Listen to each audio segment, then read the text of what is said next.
Bienvenue sur l'épisode 51 de Plein Potentiel. Aujourd'hui, j'ai discuté avec Jeff Drouin, qui est une figure bien connue là, au niveau du blog sportif québécois. Lui qui a tout d'abord là, travaillé pendant de longues années avec le site danslescoulisses.com.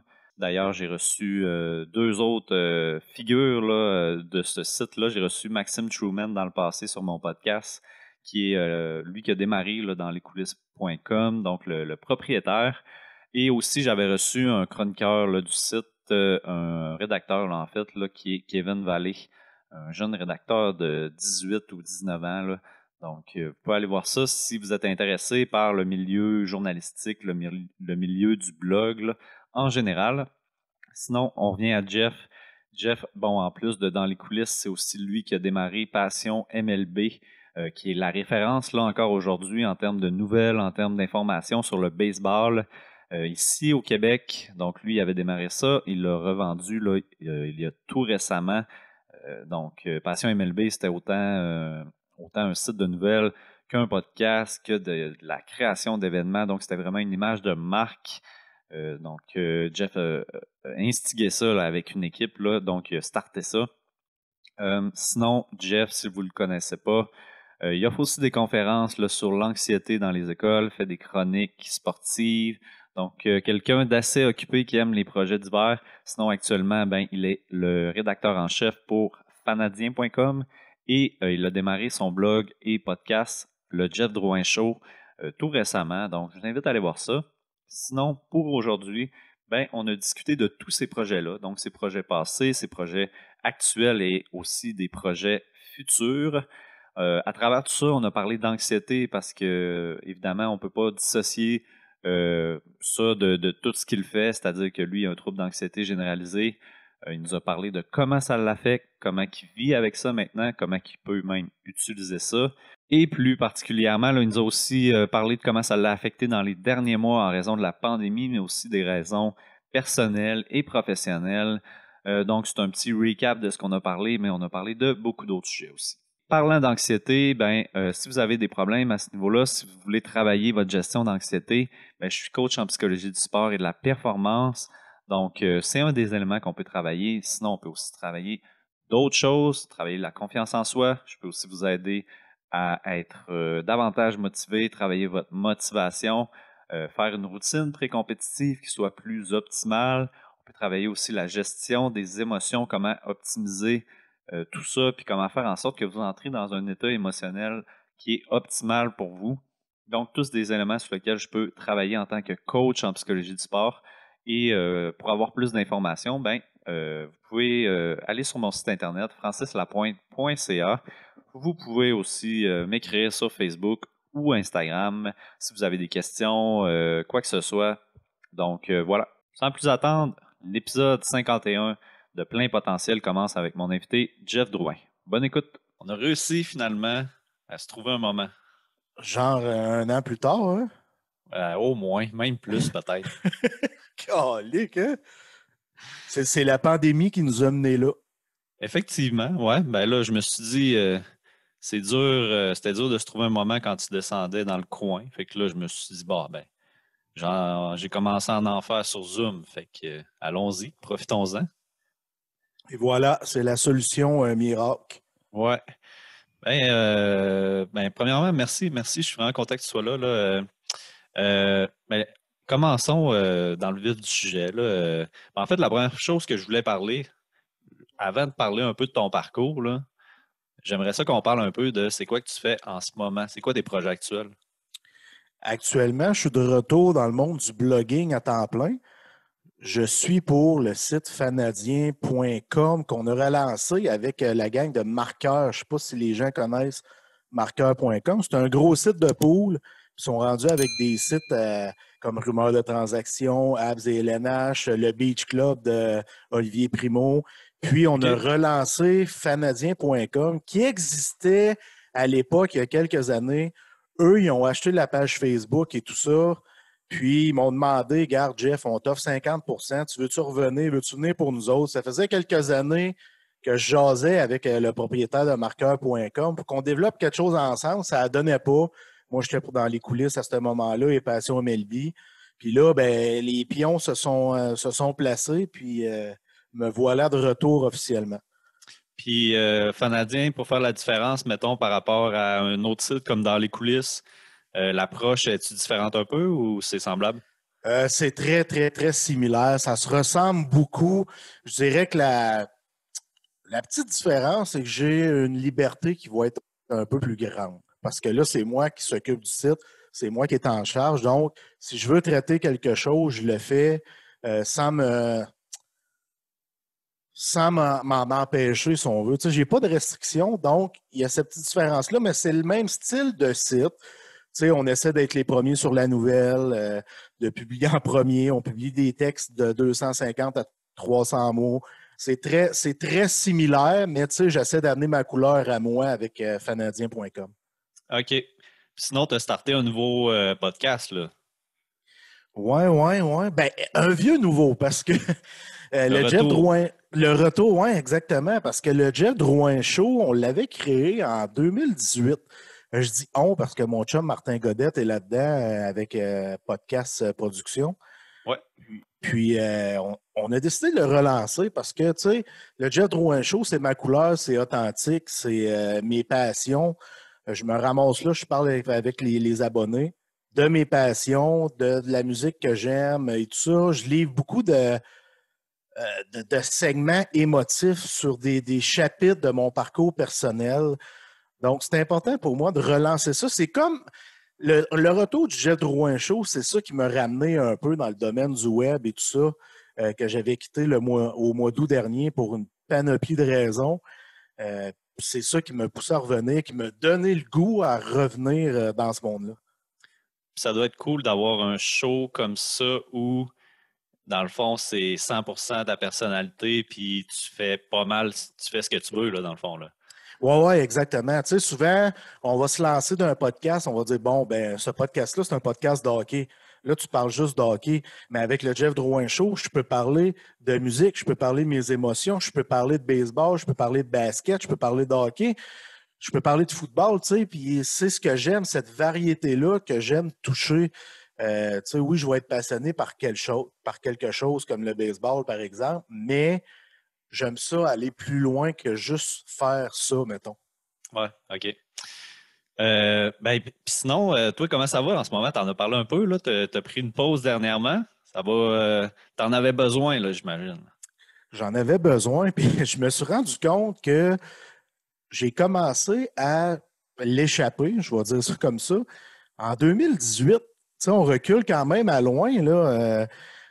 C'est à l'époque de Passion MLB. Mon chum, le Tank, François Doyon, il était avec moi dans Passion MLB. Parce qu'avec Passion MLB, on était trois. Il y avait Alexandra Philibert, il y avait moi, il y avait François Doyon. On était les trois actionnaires. Puis lui, à un moment donné, à la fin de l'année 2018, a décidé de quitter l'aventure.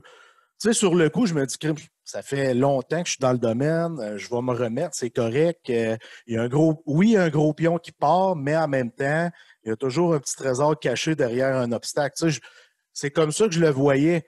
Mais là, le temps passe, puis je me rends compte que j'ai perdu mon chum, mon pilier, parce que lui est toujours calme et serein. Fait que quand moi, je paniquais un peu plus, lui était là pour me ramener. Ouais, quand tu Puis, paniquais, mettons, pour la charge de travail ou ouais, des trucs comme ça, c'est ça? exactement. Mettons, il y a une grosse nouvelle qui sort, là. Puis là, je suis en train de faire un texte, puis là, ah, si bol, faut que j'arrête mon texte, tu sais. Fait que l'anxiété montait, lui, il était là, hey, le gros, c'est pas grave. Mais là, de côté, sort la grosse nouvelle, après ça, tu recommences ton texte. Tu sais, c'était mon pilier, là, puis je m'en suis rendu compte plus tard que c'était mon pilier. Puis en 2019, Passion MLB va bien. J'ai un show avec Derek Aucoin qui s'appelle Deux balles, deux prises. Tu sais, je suis rendu une sommité dans le monde du baseball. Et Derek, à un moment donné, m'appelle puis il dit Jeff, je veux t'annoncer que j'ai une tumeur au cerveau. Ouf, j'ai tout lâché le baseball. À ce moment-là, là, j'en parle, je suis encore émotif. J'ai eu un blocage psychologique que je suis en train de combattre en ce moment. Donc, en 2019, septembre 2019, j'ai vendu mes parts de Passion MLB j'ai tout stoppé ce que je faisais dans le baseball. Mes cliniques aux jeunes, le coaching, les conférences, Passion MLB, j'ai arrêté d'en écouter, ou presque.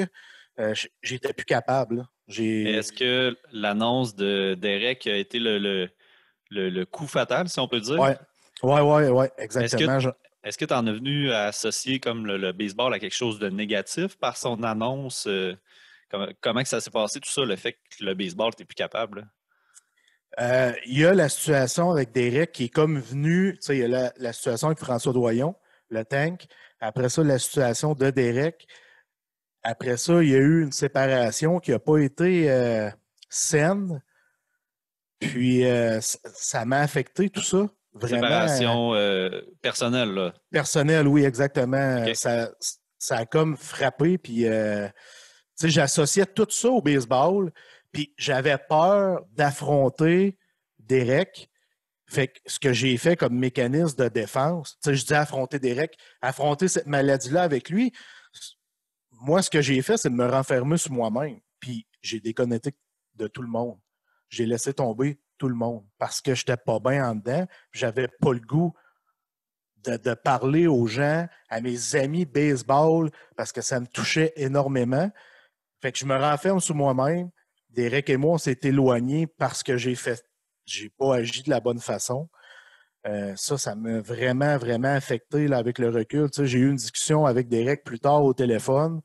On a mis les choses au clair et tout ça. Mais sérieusement, ça a fait mal.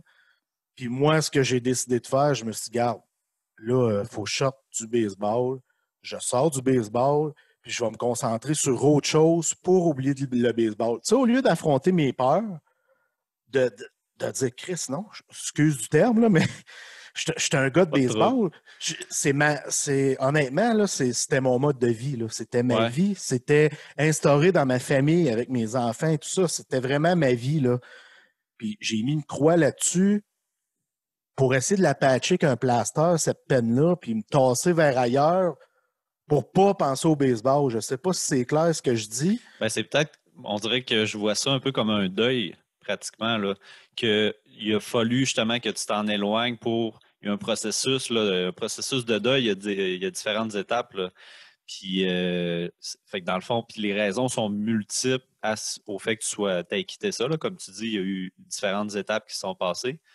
Notamment ta séparation, là, c'est ça que tu disais, l'affaire, c'est que ton ex était dans ce projet-là aussi, je pense, Passion MLB. Oui, exactement. Mon C'est ça. ex-conjointe, Alexandra Philibert, était dans l'aventure. Puis, tu sais, quand je dis que ça s'est pas bien terminé, c'est de mon côté, dans le fond, la partie du problème. Je ne veux pas rien mettre sur son dos parce qu'elle était une fille formidable dans tout ça. Mais tu sais, c'est moi qui n'étais pas bien dans ma peau à ce moment-là. Donc, ça s'est terminé un peu bizarrement. Mhm. Euh, je ne veux pas rentrer dans les détails, là, mais ça a été comme le point d'exclamation qui l'a fait en sorte que je me suis dit, OK, il faut short, pas juste du baseball, il faut short du web. Je t'ai rendu à ce niveau-là et la pandémie est arrivée. Fait imagine comment que ça a été le coup fatal parce qu'avec la Ouais. pandémie, là, moi, je travaille à temps plein pour dans les coulisses. Je veux aider le site à survivre à la pandémie, donc on m'envoie sur la PCU. Fait que moi, je suis sur la PCU parce qu'il n'y a plus de revenus, il y a moins de travail. Fait que je dois travailler très peu, dans le fond. Puis m'emmener la balloune à dégonfle. Fait que là, je me dis, qu'est-ce que je fais? Tu sais, qu'est-ce que je Ah ouais, fais? c'est plate, là, rien faire. Là. T'es un Ah, gars de projet en plus, exact. t'as jamais juste une affaire, là. T'as tout le temps deux, trois, même quatre, cinq affaires en cours. Là. Je ne suis pas capable. Puis, tu sais, à ce moment-là, là, on parle de l'été dernier. Tu sais, je me disais, ah, peut-être que je fais trop de choses, il faut que je me calme les nerfs un peu, mais c'est pas ça pantoute, là. Quand je fais plein de choses, moi, je suis bien parce que mes hamsters empêchent de s'empoisonner dans mon cerveau. Là, je fais plus rien. Imagine-toi l'empoisonnement qui s'est produit dans mon cerveau. Ah, c'était pas drôle. Ouais, parce que ben là, on va un peu dans toutes les directions, mais c'est pas grave, là, on va parler de tout éventuellement. Parce ce que je sais, puis on en a déjà parlé, que tu viennes sur mon podcast pour parler de ça aussi, c'est que tu as un trouble anxieux, puis ça l'amène effectivement à réfléchir beaucoup, à avoir des inquiétudes, Ça amène beaucoup de symptômes, si on peut dire, là. Puis j'imagine que justement le fait d'être chez vous à rien faire, ben ça a dû peut-être raviver ça un peu, là. Absolument. Ça a augmenté l'anxiété. Tu sais, je trouvais que là, je suis médicamenté depuis 4 ou 5 ans. Je trouvais que les médicaments ne faisaient plus effet. Fait qu'on a Ouais, ouais. changé mes médicaments. J'ai rencontré un docteur. Il dit là, M. Drouin, faites pas juste de l'anxiété généralisée, vous faites de la phobie sociale. Je dis, tabarnane.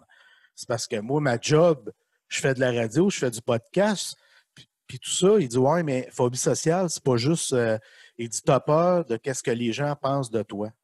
Fait que ça fait en sorte que tu vas prendre des décisions pas rapport des fois, puis que les gens vont dire voyons, qu'est-ce qu'il fait là, lui? Mais il dit, ça fait partie de ça. Puis c'est malheureusement, guillemets, c'est ta personnalité, mais toi, ton travail, c'est de lutter contre ça tous les jours. Fait que c'est une lutte de tous les jours que je vis au quotidien, tous Fait que les jours. est-ce que ça peut faire que tu évites certaines situations en particulier? Absolument. Absolument. Oui, puis ça crée des frictions avec des gens. Parce que moi, la peur, quand l'anxiété me prend, la peur me paralyse. Donc, je ne veux pas affronter ces obstacles-là, ces gens-là. Je ne veux pas faire face à ça parce que j'ai la chienne, là. Fait que je ne veux pas y faire face. Fait que la solution, c'est de fuir, c'est de fuir, c'est de fuir, mais ça finit toujours par nous rattraper. Ouais, c'est ça, mais c'est ça, tu as quand même un job où il y a un aspect social où tu vas, ben, je sais pas, faire une chronique à la radio, avoir des invités sur ton podcast, mais en même temps, c'est souvent des trucs qui se font à distance aussi. Est-ce que c'est plus difficile si tu as à te déplacer vraiment? C'est quoi les situations qui te trigger là, pour toi? Là? Ben, me déplacer, ça va bien parce que je m'en vais, mettons, d'un studio avec une ou deux personnes. Ça, c'est super sharp. Mais moi, je vais donner un exemple. C'est que, mettons, on allait à des soirées. Il y avait un bar extérieur à Rwanda l'année passée. Les gens se ramassaient là l'été. C'était vraiment cool. Mais vers 11 heures, il fallait que je quitte parce que je n'étais plus bien en dedans. Là. Il y avait comme trop de monde que je connais, puis que j'ai pas le. Tu sais, que je connais, qui viennent me parler, mais avec qui j'ai pas nécessairement envie de dialoguer. Tu sais, c'est correct un salut, mais j'ai pas le goût de raconter ma vie, de me justifier, blablabla. Fait que ça me poussait à m'en aller, tu sais. OK. Tu avais peut-être de la misère justement à mettre cette limite-là là, aux personnes de comme sans dire j'ai pas de goût de te parler, mais comme arrêter la conversation subtilement, peut-être c'est de quoi qui peut Ouais, être difficile. Là. Ouais. ouais, exactement. OK. Euh, ben sinon, revenons là maintenant, maintenant qu'on a un peu parlé de tes projets actuels et tout ça. On a parlé de DLC. Ça fait combien de temps là, que tu t'écris pour Dans les coulisses? J'ai été pour dans les coulisses pendant 10 ans, en OK, ça, tout et c'est fini partout. aussi?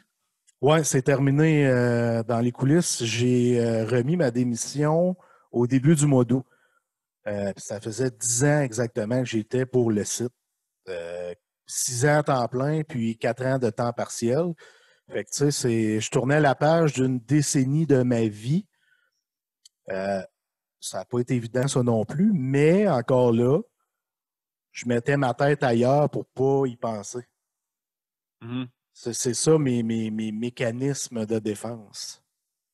Est-ce que tu regrettes? Est-ce que tu es parti comme vraiment sur une phase où tu allais moins bien, puis en ce Ouais, ouais. moment, au moment où tu vas mieux, ben là, tu aurais le goût, mettons, de reprendre ça ou. Euh, J'aime pas ça, vivre avec les regrets, là, parce que ça nous empoisonne, puis on fait du surplace. Donc, dans la vie, j'essaie d'avancer. Puis, quand j'ai pris ma décision, moi, je voulais retourner à l'école, suivre un cours en camionneur parce que mon père est camionneur. Fait que je m'étais même inscrit. J'ai finalement choqué. Mais bon, c'est, je le regrette pas parce que je me suis trouvé autre chose où je me plais avec fanadien.com. Donc, je suis tellement satisfait d'avoir grandi avec Dans les coulisses. Max Truman, c'est un très bon ami personnel. Je suis content de tout ce que j'ai fait. Sur le coup, c'était correct parce que, comme je te dis, je me concentrais ailleurs. 3 mois plus tard, il y a quelqu'un qui me dit Hey, c'est vrai, c'était toi, Jeff Drouin, qui était dans les coulisses. Hey, Cette personne-là, quand elle m'a dit ça, je suis allé m'enfermer dans les toilettes, puis je suis parti à broyer, puis c'est là j'ai réalisé, qu'est-ce que j'ai fait là? Hmm. Qu'est-ce que j'ai fait là? Fait que là, le hamster c'est réactivé. Je me suis dit, je peux pas scraper une carrière que ça fait depuis 2007 que je monte. Je peux pas scraper ça, là. Faut que je revienne. Faut que les gens me donnent une seconde chance. Faut que moi, je me donne une seconde chance. Euh, faut que je revienne.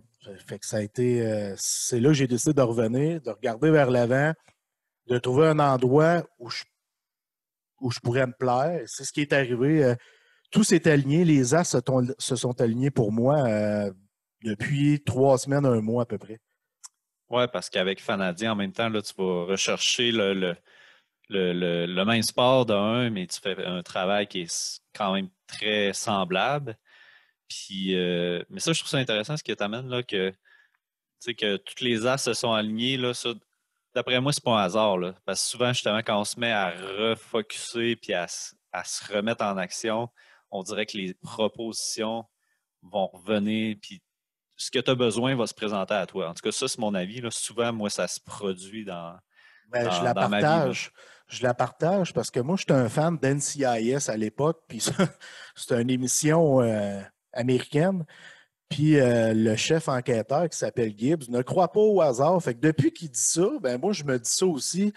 Je crois pas au hasard. Moi, je pense, comme toi, qu'à un moment donné, ça se crée si tu focalises sur les bonnes choses pour que ça se réalise, justement. Puis Mhm. ça s'est fait. C'est arrivé sur un plateau d'argent un vendredi matin, puis j'ai pas pu refuser, là, tu sais. J'ai dit oui, ça a été oui tout de suite. Ma conjointe actuelle, quand je lui ai dit, elle m'a juste dit go parce que c'est toi, Jeff Drouin, Jean-François Drouin. Tu es un blogueur, puis c'est ta personnalité, c'est ce que tu aimes, c'est ta vie, go, vas-y. Puis, petite parenthèse, tu as fait quoi dans ce temps de pause? Plein de choses. J'ai couru après ma queue. Euh, je voulais aller faire un cours en camionneur. Ça, c'était au mois d'août. Mais tu sais, la balloune a dégonflé, j'ai choqué, j'ai pas été faire le cours. Puis là, je me suis dit, qu'est-ce que je faisais, moi, avant de bloguer? Je vendais des automobiles. J'ai été OK. pendant 10 ans chez une concession qui s'appelle l'Ami Honda. J'ai même été directeur des ventes. Ben, je me suis dit, crime, je vais retourner dans ce domaine-là. Mais ce domaine-là me puait tellement au nez lors des 2, 3 dernières années. Mais là, on dirait que je ne repensais plus à ces 2, 3 dernières années-là de caca. Fait que je me suis dit, je vais retourner dans une concession. Fait que je suis allé passer une entrevue dans une concession de véhicules usagés où un ami travaillait, un ami à qui j'ai travaillé chez l'ami Honda. Puis on s'aime beaucoup. Puis j'y avais dit en joke, hey, je vais aller travailler avec toi. Il dit, go, n'importe quand, viens-t'en. Ça a fini que je rencontre toutes les boss. Puis j'ai pris un selfie de moi dans la concession. Puis j'ai écrit sur Facebook, devinez où suis-je? Puis mon ancien patron de l'ami Honda, il a vu cette photo-là. Fait qu'il dit à sa fille qui travaille au garage, là, il faut que tu appelles Drew. Eux autres m'appellent Drew parce que mon nom de famille est Drouin, pour qu'il rentre à la maison, retourner au garage. Fait qu'eux autres, ils m'appellent. Puis là, ben, hey, toutes les émotions et tout ça, ben, je décide d'aller chez l'ami Honda. Finalement, je dis à mon ami, garde, l'ami Honda sont arrivés avec une offre, fait que je vais retourner chez l'ami. Mais j'ai fait 3 heures chez l'ami Honda, puis j'ai sacré mon camp en sournois. C'est vrai. Ouais, pas de joke. J'ai fait. Fait que ça a été Ma... vraiment une période de remise en question, là, que tu te cherchais en C'était tant que personne, là. C'était atroce. Après ça, j'ai décidé de rappeler mon ami de la concession d'usagers.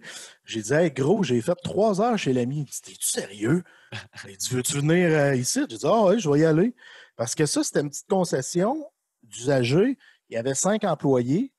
Puis c'est tout du monde que je connais avec qui j'ai eu du plaisir dans ma vie. Fait que je suis allé. J'ai eu du fun avec ces gens-là, mais j'ai fait 2 semaines. Je suis parti.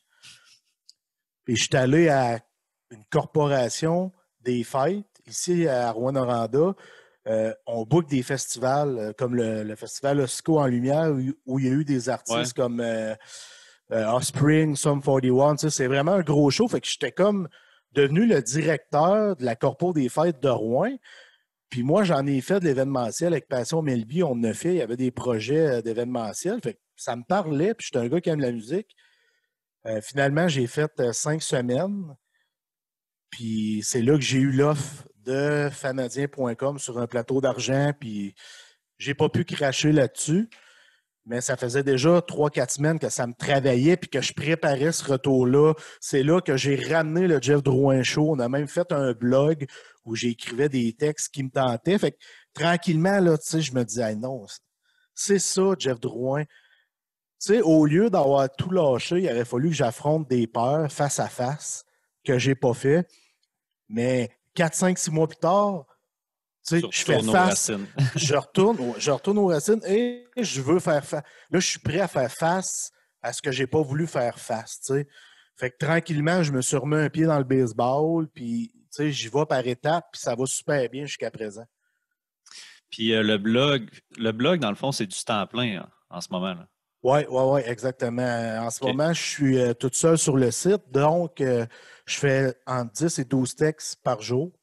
Là, je me suis trouvé un nouveau chroniqueur, je suis en train d'embaucher un autre. Je veux me monter une équipe de 4-5 gars pour qu'on puisse runner ça, puis que je puisse prendre des congés parce que j'ai promis à mes filles que papa travaillerait moins les fins de semaine. Fait que, Ouais, c'est de la job quand même, là, écrire des textes comme ça. ouais. Quand t'en sors plusieurs par jour en plus, c'est pas juste d'écrire, là, c'est du travail de recherche et c'est demandant quand même. Là. Ah, absolument. Puis tu peux pas déconnecter, tu peux pas te permettre d'en échapper. Tu sais, c'est un monde qui est vorace. Le terme est peut-être Ouais. puissant, là, mais c'est vorace. On est en compétition avec plein de monde, donc tu veux toujours être le premier, tu veux toujours être aux aguets. Tu veux, tu sais, moi, je me réveille à 5 heures du matin, je fais un tour Twitter, OK, je me rendors jusqu'à 7 heures. Puis, tu sais, Faut tout c'est le ça, temps checker, là. ouais, ouais, c'est ça la vie de blogueur, mais moi, ça me plaît parce que j'ai ma pleine liberté. Je travaille de chez nous. Puis si ça me tente, je peux aller travailler d'un café. J'amène mon portable avec moi. Je m'en vais travailler d'un café. Puis tu sais, c'est ce que j'aime faire dans la vie. Puis, qu'est-ce qui t'a amené justement à faire ça? Comment ça a commencé? Ça a-tu commencé avec DLC ou il y a eu autre chose? Il y a eu autre chose avant. Ça a commencé avec les ligues simulées. Je sais pas si tu connais, ligues simulées de Ben, je sais hockey. c'est quoi un peu, ouais. Oui, on a commencé ça, je pense, en 2001. Puis on avait un forum où j'écrivais sur mon équipe virtuelle. Dans le fond, j'étais comme journaliste pour mon équipe virtuelle. J'étais bon en français, fait que j'aimais ça. Fait que là, tranquillement, début des années 2000 jusqu'à 2008-2009, j'écrivais sur des forums ici et là. Après ça, j'ai eu une opportunité avec fanatic.ca. C'était quand même un gros site à l'époque, puis c'est moi qui faisais les après-matchs du Canadien. J'ai commencé là à faire de la radio tranquillement, de la radio locale. Puis là, oups, ça commençait tranquillement. Après ça, il y a eu Univers Hockey où on couvrait le junior avec André Ouellette. Puis après ça, il y a eu Dans les coulisses en 2010. Puis c'est là comme que tout est parti. On dirait vraiment que au début, ça a été difficile, mais j'ai plongé tête première, tu sais. Puis à travers les obstacles, j'ai réussi à être à temps plein sur C'est danslescoulisses.com. ça. C'est à partir de dans les coulisses que ça a pu devenir une Ouais, job, là, ouais, vraiment. ouais, Là. ouais, ouais, ouais, exact, exact. OK, OK. Puis, c'est quoi que tu dirais que tu as appris en travaillant pour DLC? C'est quoi ton plus grand apprentissage? Euh, Il y Tough en a, question, hein? ben, c'est parce que il y a beaucoup de choses que j'ai appris. Je pense que j'ai appris à me gérer plus que ce que je faisais avant. Parce que, tu sais, mettons, moi, je travaillais l'après-midi. Donc, il fallait que je gère mon temps de la bonne façon pour pouvoir publier mes textes à l'heure. J'ai appris à être plus patient. J'ai appris à être persévérant parce que c'est un monde qui est très, très difficile. Puis tu as des haters. Je ne sais jamais comment le traduire en français, là. Ouais. Euh, Ben, je sais pas non plus, dans le fond. mais ces gens-là qui sont pas. J'ai déjà eu des menaces de mort parce que j'avais parlé Piqué Souben d'un texte. Là, fait que j'ai appris à rire de ça, à vivre avec ça. Ça, c'est beaucoup de persévérance. J'ai appris à me relever les manches justement après des obstacles. Tu sais, je me surprends, j'étais un anxieux, mais pendant les 6 années en temps plein dans les coulisses, il y a eu des obstacles, il y a eu des erreurs que j'ai faites dans des textes, il y a eu, tu sais, j'ai dû affronter plusieurs choses. mais j'étais tout le temps capable de me relever, puis de me relever, puis de me relever. Alors que peut-être j'avais pas beaucoup de la confiance. Tu sais, C'est la ça. confiance en moi et tout ça. Tu sais, j'ai l'air d'un gars confiant dans la vie, puis, mais tu sais, je l'étais pas tant que ça. Puis je pense que dans les coulisses, ça m'a apporté une certaine confiance. Max m'a beaucoup aidé à cet effet-là. Il ne sait pas qu'il m'a beaucoup aidé dans plusieurs facettes de ma vie, là, mais tu sais, je suis devenu un meilleur leader également parce que le mot leadership, il est très, très important dans ma vie. Tu sais. J'ai éduqué mes filles avec cette culture-là de leadership. Donc, j'ai appris beaucoup aussi à me découvrir moi-même. Tu sais, il y a plusieurs choses vraiment, là, on pourrait en parler longtemps. Ouais, ça a été une grosse évolution. Puis en 10 ans aussi, c'est le monde du blog a changé énormément, là. Mais ce que tu disais au niveau des haters, en fait, du jugement des autres, parce que les haters, c'est Ouais. ça, ils jugent ton travail, ils critiquent, en fait, là. Puis c'est jamais une critique constructive, c'est vraiment juste je déteste ce que tu fais ou c'est de la merde. Considérant que tu es quelqu'un d'anxieux, est-ce que à chaque fois, plus dans le début peut-être, là, est-ce que tu remettais en doute tes compétences, ton texte que tu avais fait? Est-ce que ça venait t'atteindre un peu plus? C'est déjà arrivé, oui. Dans les débuts, non, parce que je me sentais fort, je me sentais bon, mais à un moment donné, ça vient nous chercher, veut pas. Voyons, Plus ça n'a la pas de bon sens. quantité, là, Oui, à force d'en exactement. avoir, là. Plus ça augmente, plus tu deviens populaire, plus ça augmente. Donc, c'est devenu lourd à un moment donné, assez que j'ai arrêté de lire les commentaires. Puis même Max aussi, on a même dit que on voulait plus répondre à ce qui était du négatif puis du hate. C'était rendu que c'était vraiment lourd pour nous. Là. On est obligé d'arrêter de répondre. C'est pas drôle. C'est pas drôle des fois de lire des commentaires parce que tu as le droit de ne pas être d'accord, tu as le droit de le dire, mais il me semble qu'il y a des choses que tu dois faire attention. Tu sais, Mhm. tu peux pas faire des menaces de mort, tu peux pas traiter un blogueur de trou de cul parce que tu n'es pas en accord avec ses propos. Tu sais, tu as le droit de dire hey, moi, je suis pas d'accord avec toi pantoute parce que ça. Mais dire t'es un cave, t'es un trou de cul, t'as pas rapport, tu sais, c'est ça qui vient Ouais. tough, là. Mais il y a bien du monde que peu importe ce qu'on dit, qu'ils n'ont pas le droit de faire ça, que c'est pas comme ça qu'on parle au monde. C'est ça, ça donne rien, puis t'as pas le choix à un moment donné d'arrêter de répondre à ce monde-là parce que Ça finit pas. toi, tu te scrapes, puis tu l'alimentes, puis Exact, lui, il est exact. bien content c'est comme ça qu'il va chercher, je sais pas, son petit thrill de la journée, là. Ben, de la misère à comprendre ça, mais bon. Puis Ça fait partie. j'en vois encore d'ailleurs des commentaires à chaque fois que je vois un article de DLC, je vois au moins un commentaire négatif. C'est sûr. Ouais. Puis ensuite, nouveau projet, Passion MLB, ça c'est venu en quelle année ça?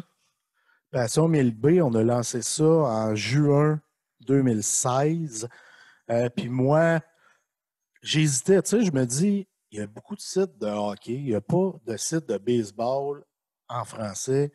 Moi, je me suis dit, crime, je suis un gars de balle, il faut que je lance ça.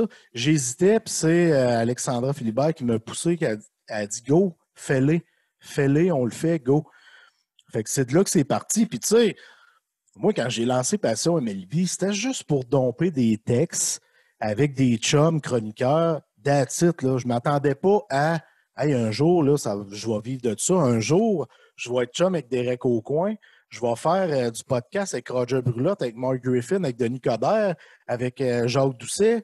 Tu sais, c'était pas là que je m'en allais. Mais finalement, je me suis rendu là. Il y Tu a eu une sais, évolution assez rapide, là, dans le fond, là. c'était, ah oui, absolument. Ça l'a. Tu sais, j'ai tout donné. Je me suis donné corps et âme pour ce bébé-là. C'était un brand. Tu sais, on avait des chandails, on avait les chandails MLB, MTL que Derek a fait faire, qu'on poussait avec Passion MLB. Il y a eu des gros shows, justement, avec Derek, 2 balles, 2 prises. Tu sais, c'était quand même un gros show sur Facebook. Il y a eu la fête du baseball qu'on a fait à Repentigny, à l'entrepôt du baseball. Puis, tu sais, on avait des invités de marque, là, je les ai tous nommés. Là, Denis Coderre était là, Jacques Doucet, Mark Griffin, Derek, évidemment, qui a organisé ça avec moi et Alexandra à cette époque-là. C'était big, c'était sharp, tu sais, puis tout le monde me connaissait. Je faisais de la radio J'étais le gars de baseball au 91 Sport, au 98.5 avec Derek, toutes les radios locales ici, une radio Mont-Laurier, une radio Gatineau. C'était juste du baseball que je faisais. T'es Puis, en demande, là. je t'en demande, puis Denis Coderre avait déjà mentionné au 98.5, tu sais, il m'avait mis dans les personnes influentes dans le monde du baseball au Québec. Fait que ça m'avait touché là, tellement que Denis dise ça. Puis je faisais des conférences en lien avec mon anxiété et le baseball. Je faisais des cliniques pour les jeunes. Tu sais, comme je te dis, c'était ma vie, c'était mon mode de vie, c'était ma culture, c'était tout, là. J'écoutais 2, 3 games par soir. J'étais toujours impliqué, j'étais toujours là-dedans. C'était quoi T'avais-tu un objectif quand t'as démarré ça ou peut-être dans les années qui ont suivi quand ça a plus décollé? Comment tu voyais ça? Est-ce qu'il y avait un objectif à ça? Oui, au début, comme je te dis, c'était juste un thrill en chum. Puis avec le temps, puis je pense après 3 mois, là, j'avais déjà des plans, des gros plans dans ma tête pour Passion MLB. Puis moi, le plan que j'avais en tête, c'était d'être à Cooperstown, être là pour couvrir quand on amène les gars au Temple de la Renommée. Je voulais être sur place. Tu sais, c'est d'être sur place dans ces gros événements-là des ligues majeures que je voulais toucher. On a eu la chance de couvrir les matchs des Blue Jays au stade olympique. On avait nos passes médias. Tous les autres gars de baseball qui travaillaient pour les médias traditionnels connaissaient tous Jeff Drouin, Alexandra Philibert, François Doyon, Passion MLB. Tu sais, on était T'as dominants dans pratiquement, le marché. t'as pratiquement fait ta place dans le monde du journaliste, là. C'était ça ton objectif un peu, là. C'était de devenir un journaliste non seulement, là. Moi, le but, c'était de vivre des médias indépendants. C'était important pour moi de dire médias indépendants. Mhm. Je voulais pas faire partie des médias traditionnels. Je voulais que ce soit ma bébite à moi. Et j'ai cette chance-là dans la vie. Tu sais, je me considère choyé d'avoir travaillé là-dedans à temps plein. Puis je dis travailler, c'est ma passion, donc c'est difficile de dire travailler. D'être parti et de revenir, je le vois comme un cadeau. Je le vois comme un cadeau, le retour de Jeff Drouin sur le web. Mhm. Puis pourquoi tu l'as vendu exactement? Tu en as parlé un peu tantôt, on peut supposer, mais Ouais, pourquoi l'avoir vendu puis pas être resté quand même dans le portrait, là? euh, je l'ai vendu. J'ai fait un texte sur le site jeffdrouinshow.com la semaine passée, si je me rappelle Ouais, je bien. l'ai lu, je pense, ouais. Puis c'est là que je dis tous les petits événements que j'ai rencontrés. Le départ du tank, l'annonce de Derek au niveau de son cancer du cerveau. Puis c'est tout ça qui a fait en sorte que je n'étais plus bien. J'avais peur d'affronter ça et tout ça. J'ai été pogné par la chienne, l'anxiété. Il y a une boule qui est venue là. Puis j'ai dit, il faut que je vende. Je suis plus bien, il faut que je vende, il faut que je vende. J'ai décidé de vendre. Mais tu sais, avec le recul, c'était pas la bonne décision à prendre, mais c'est cette décision-là que j'ai prise. Fait que je peux pas rien faire, je peux pas revenir en arrière, je peux pas rewinder. Tu sais, le brand Passion MLB, on l'a vendu à Charles-Alexis Brisebois qui fait un job colossal, mais ça reste que c'est mon brand, c'est le nom que j'ai donné à cette bébête-là. Fait que ça fait bizarre. Je commence comme à m'habituer, mais ça fait quand même bizarre. Tu sais, c'est dans la vie, mais tu sais, je te disais, je veux pas vivre avec des regrets, mais si j'avais à dire, Jeff, as-tu vraiment un regret dans la vie? Ben oui, j'ai vendu Passion MLB. Tu Fait penses-tu qu'un que, jour, ce serait possible que tu reviennes là-dedans? ben moi, je veux revenir dans le monde du baseball. Ce sera peut-être par une autre porte au pire. Il y a des choses qui se sont présentées à moi. Je peux pas nécessairement en parler là, mais j'ai eu des opportunités dans le baseball qui sont en lien avec marqueur.com et tout ça. On verra ce que l'avenir me réserve, mais je peux pas cacher que je veux revenir dans le baseball parce que le baseball, c'est moi. Je peux pas fuir la plus grande passion de ma vie à cause de des peurs que j'ai. faut que je casse les peurs que j'ai face à ça et que j'avance comme gars de baseball. Tu sais, j'ai une responsabilité, c'est d'évacuer cette passion-là que j'ai en dedans aux gens, puis amener ces gens-là, plus de gens possible, vers le baseball. On dirait que c'est une mission que j'ai. Puis, tu sais, la petite boule que j'ai là, elle commence à se dissiper parce qu'avec le texte que j'ai fait, ça faisait 1 an que je l'avais dans ma tête, puis je n'étais pas game de l'écrire. Et là, j'ai décidé de sauter en bungee, c'est-à-dire écrire ce texte-là. C'est la même peur pour moi. Sauter en bungee puis écrire le texte que j'ai écrit la semaine passée, c'était comme la même peur. Ouais, ouais. Je l'ai fait pour me libérer. Ça me fait un grand bien. Puis là, je me suis mis à regarder les stats des joueurs. Là, je dis, calique, j'y connais tous les joueurs. Tu sais, je me suis mis à tout réanalyser ça parce que, oui, j'ai écouté la série mondiale, mais je l'écoutais du coin de l'œil depuis 9-10 mois. Tu sais. Puis, j'ai remarqué que je n'avais pas perdu. Je me suis même acheté MLB de show 2020. Je me mets à jouer. Puis là, je me suis mis à dire, moi, tu sais, je connais ce sport-là sur le bout de mes doigts. J'aime la science du lanceur, le frappeur, qui est une science également, qui étudie le lanceur. L'inverse est aussi vrai. Je redécouvrais ça avec un MLB de show. Tu sais, j'étais le lanceur, je choisissais mes pitchs et tout ça. Hey, là, je dis, calique, c'est tellement beau ce sport-là.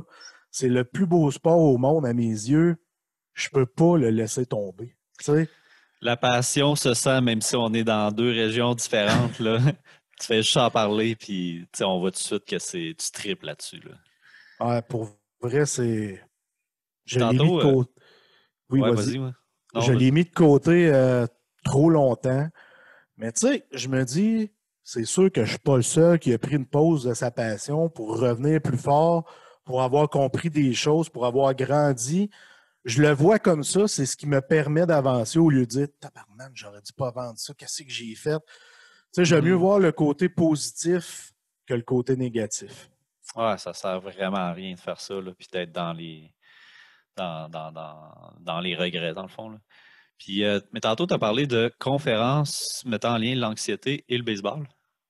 Ouais. C'est quoi ces Ben, conférences-là? le lien, c'est que moi, j'ai coaché au baseball. Puis, en coachant au baseball, je me suis dit, crime, j'aime ça, coacher les jeunes. Je veux amener des conférences au panel Passion MLB. Ça faisait toute partie de la même. Tu sais, notre équipe de baseball s'appelait Passion MLB. On Mhm. commanditait une équipe. Fait que tout était tourné Passion MLB.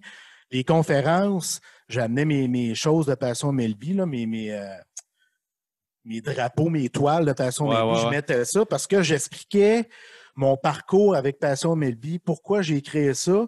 Et à travers de ça, j'expliquais que j'étais un gars anxieux, mais que j'avais réussi à créer ma propre entreprise en Mhm. étant un gars anxieux, que ça se pouvait. C'est ça que j'allais vendre aux enfants. Puis j'allais dans le sport-études beaucoup présenter ça et tout ça. Fait que ça faisait vraiment un beau parallèle, mon anxiété versus la compagnie qu'on avait créée.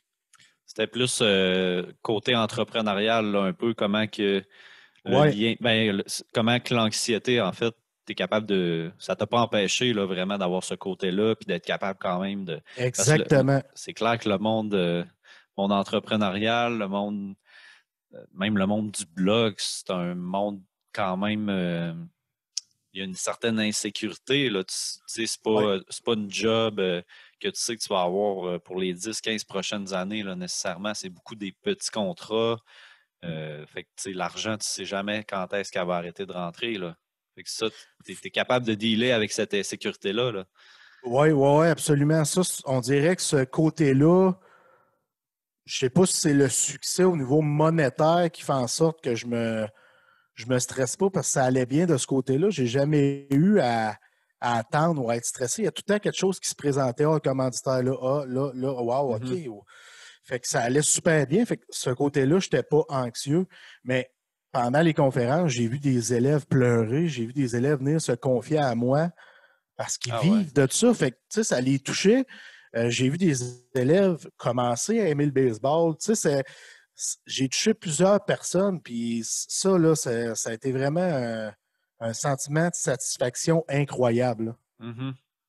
Puis C'était quoi ta constatation de ces jeunes-là au niveau de l'anxiété? Est-ce que c'était quoi, quel type d'anxiété que tu voyais qu'il y avait chez ces jeunes-là? De l'anxiété de performance, tu sais, la peur de décevoir, on voit ça beaucoup chez les jeunes sportifs, hein. Ouais, Ils ont ouais. peur de décevoir, se mettre beaucoup de pression eux-mêmes. Tu sais, c'est ce côté-là que je voyais beaucoup, là, anxiété de performance. Mhm. Donc, j'essayais de les guider du plus que je pouvais. J'ai eu beaucoup de témoignages d'élèves, de parents d'élèves. Ça a été vraiment une belle partie de mon chapitre, de mon récit de vie. Mhm. Ouais, c'est ça, la fameuse anxiété de performance. C'est ça, pour certaines personnes, ça va être difficile quand même c'est de se permettre d'échouer puis de pas être parfait partout, là. Exact. Non seulement pas même d'échouer, c'est pas concevable pour quelqu'un qui a de l'anxiété de performance, là. C'est vraiment, il faut que ce soit parfait, là, pratiquement, là.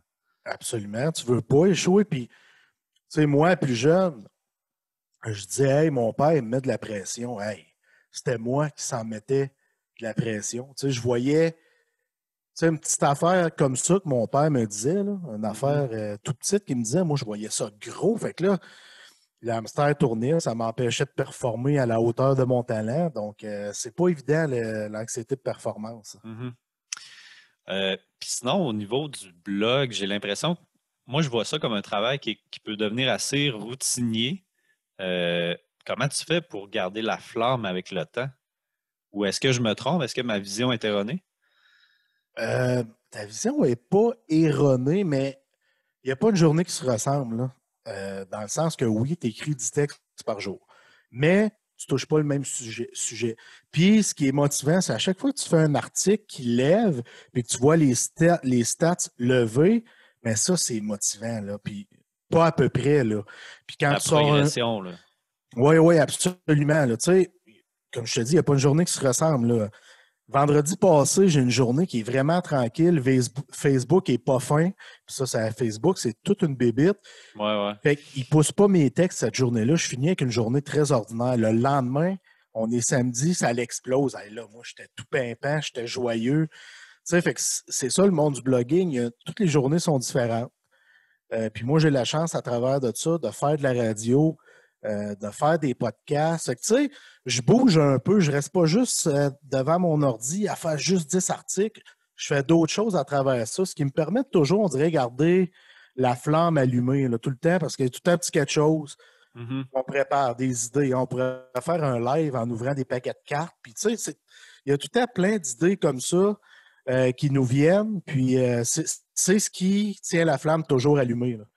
Il y a un côté créatif, là, d'après ce que je comprends aussi, là, de comment qu'on peut se renouveler continuellement, apporter des nouvelles choses. On n'a pas le choix d'être créatif parce Ouais. que on va se faire manger. Faut être créatif toujours, puis toujours pousser plus loin. C'est bien beau créer des textes, mais à un moment donné, il faut que tu ailles toucher à d'autres choses. Il faut que tu fasses des lives, il faut que tu fasses des podcasts, il faut que tu fasses des concours, il faut que tu fasses toujours de l'imagination. Tu sais, j'ai eu un meeting à 5 heures avec Marc et Patrick de H&L Media qui sont marqueurs et Abs et LNH.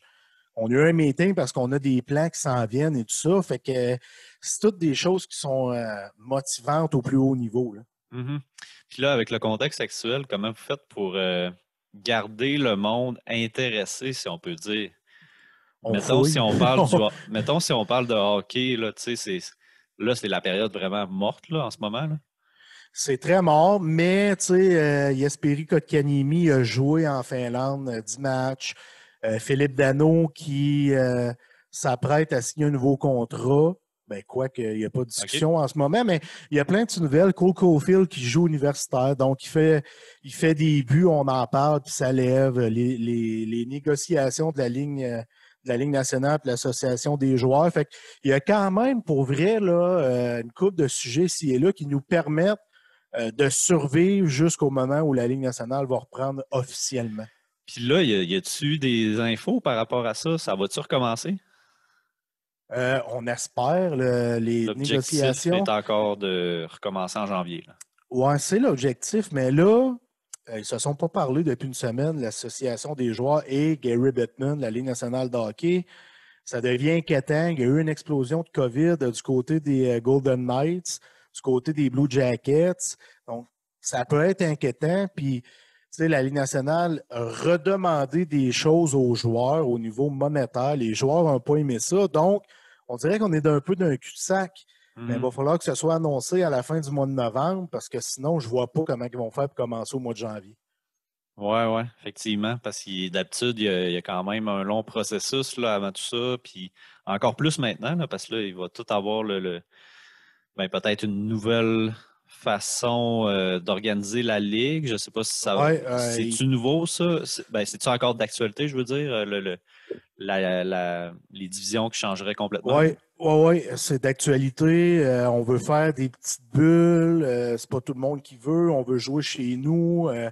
On va avoir des fans, mais on ne pourra pas tout de suite. Fait il n'y a rien de réglé de ce côté-là. Puis on est rendu quoi, là, le 24 novembre? Ouais, c'est ça. Faut Ça que va ça être difficile, l'avance. là. Là. Ouais. Ouais, exact. On a parlé un peu de ton trouble anxieux. J'aimerais ça qu'on revienne un peu par rapport à ça. Que tu as parlé de médication là, qui t'aide évidemment, mais sinon, as-tu développé des trucs qui t'aident à dealer avec peut-être des moments plus difficiles, des situations qui sont plus tough? Courir sur place pendant 30 secondes, mettre ma chanson préférée puis la chanter à tue-tête, prendre mon chien puis aller courir dehors.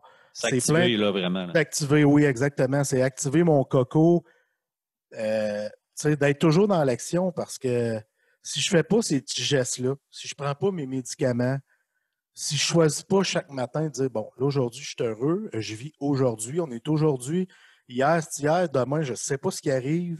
Tu sais, c'est plein de petites choses comme ça que j'amène dans mon quotidien. Faudrait que je me nourrisse mieux, que je fais pas toujours. Faudrait que je dorme 7 ou 8 heures que je fais jamais.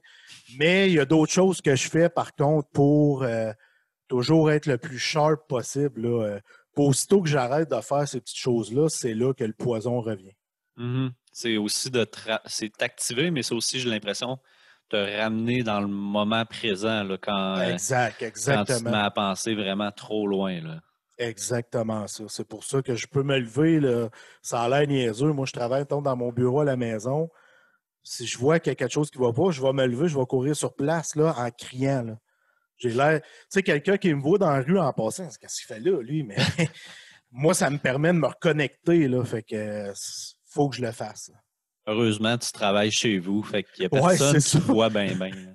Exactement. Puis j'ai même lu que tu avais dit que ton anxiété, maintenant, tu la voyais comme une alliée. Dans quel sens?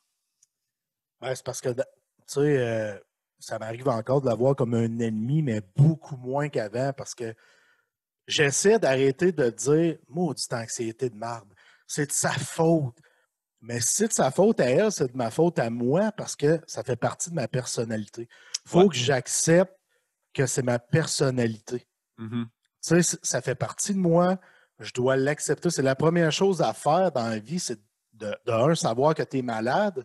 C'est là que si tu sais que tu es malade, tu vas avancer. Mais quand tu te mens toi-même et tu te dis pas, je ne suis pas malade, tout va bien, ça n'avancera pas. Fait que moi, ce que je fais, je le sais que je suis malade, je suis conscient, puis je veux que ce soit mon ami l'anxiété. Je ne veux pas traiter de maudite. Je ne veux pas traiter de ci, à traiter de ça, parce que si je traite mon anxiété de maudite, c'est moi que je traite de maudit. Fait que j'essaie de dire que je l'aime dans le fond, Mm-hmm. puis j'avance avec ça, avec cette personnalité-là qui m'a permis d'atteindre des niveaux extraordinaires dans le monde du baseball, dans le monde du blog, dans le monde, tu sais, fait que je me dis, hey, c'est une belle réussite, puis je l'ai faite avec ce partner-là. Puis, dirais-tu qu'il y a des moments où ça peut t'aider d'avoir ça? Ben oui. Oui, ça peut m'aider parce que, tu sais, juste les conférences, ça m'a tellement fait grandir. Je pense que si j'avais pas eu d'anxiété, je suis pas sûr que j'aurais fait des conférences. Mm-hmm. Tu sais, puis C'est si que ça j'avais t'a pas. amené des opportunités, dans le fond. Là. Ouais, ça m'a ouvert des portes, j'ai l'impression, l'anxiété. C'est drôle, hein, mais la porte des conférences, ça s'est ouvert. Tu sais, Mm-hmm. je suis même pas sûr. Je peux pas dire les si, mais est-ce que j'aurais eu passion Melby si je n'avais pas été anxieux? Je ne sais pas. sais, je veux dire, ça m'a permis de soulever Passion MLB. Ça m'a permis de dire, hey, je fais des conférences. Hey, je vais aller à la radio. Tu sais, moi, ça m'a permis de toucher à des choses que j'aurais peut-être pas touché. Là. Mhm. Ben, j'ai pas mal fait le tour de mes questions, mais en terminant, je voulais qu'on fasse genre 3 quick questions-réponses. Là. Mettons, conseils que tu aurais à donner pour telle personne, puis genre 3-4 phrases, là, mettons. OK. Conseil pour un jeune qui fait de l'anxiété. Ben, premièrement, c'est de te dire, je fais de l'anxiété. Quels sont les outils pour m'aider? Moi, j'ai fait beaucoup de lectures, je me suis informé, j'ai tapé ça dans Google. Tu sais, la vraie solution, c'est de ne pas le cacher. Dis-le. Dis-le à tes parents. Dis-le à tes meilleurs chums. Avoue-toi-le. Va consulter un psychologue.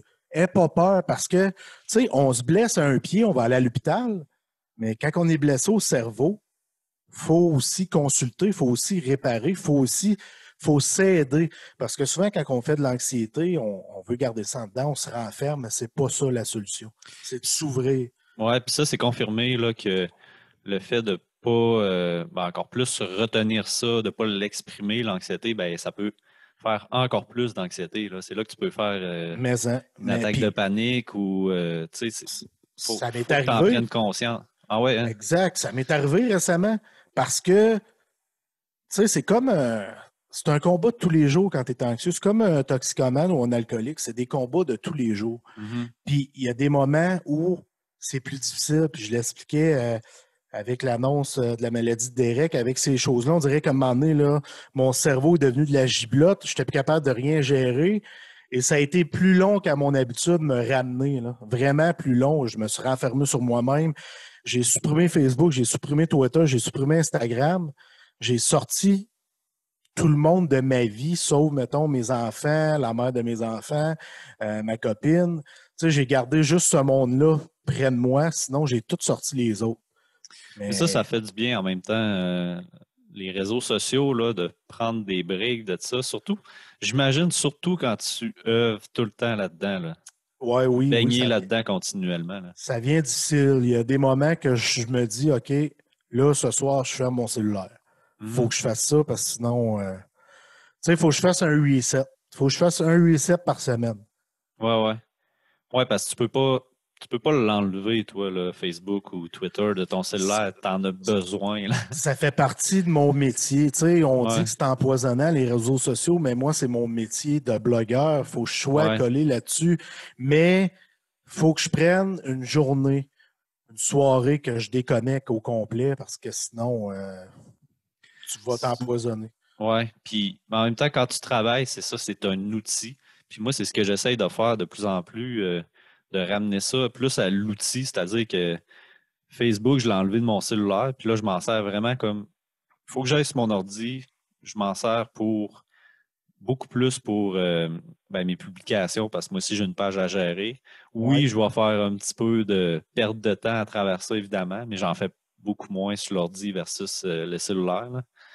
Mais tu sais, c'est ça, c'est de se ramener à c'est quoi l'outil, c'est quoi l'utilité de ça. Là. Ouais, exactement. Exactement. Quand tu t'en sers comme outil de travail, c'est plus passable que personnel, dans le fond. Là. Ouais, Parce que, tu ouais. sais, personnel, t'es couché dans le lit avec ta conjointe. Chacun de votre côté, vous êtes sur votre Facebook, c'est ordinaire. Là. Fait que c'est Mhm. ces côtés-là que nous, on enlève de notre quotidien pour nous aider. Là.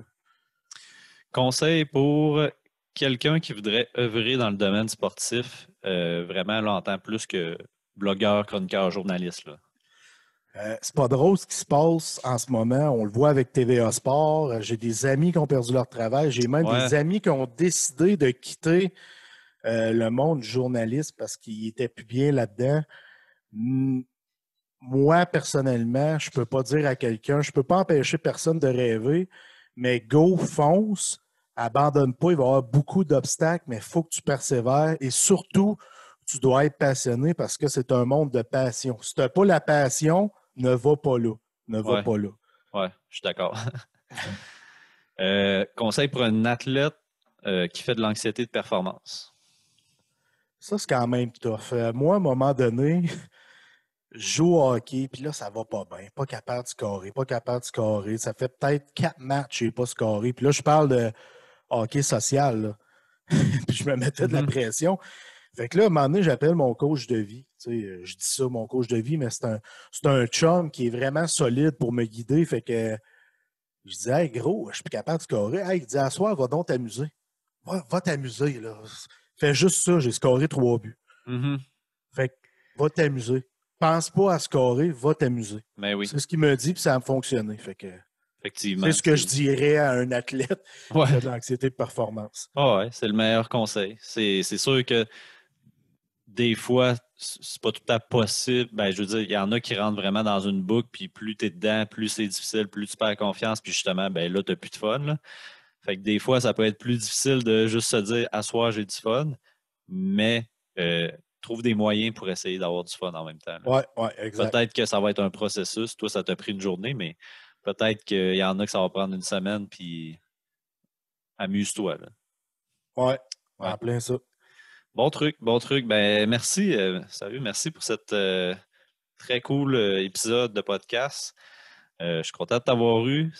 Là, c'est l'heure de plugger tes trucs. Caroline, t'es fin, tu me permets ça? Ben oui. Vous pouvez me lire tous les jours sur le fanadien.com. Il y a également le jeffdrouinshow.com qui est un blog, le Jeff Drouin Show qui est un podcast.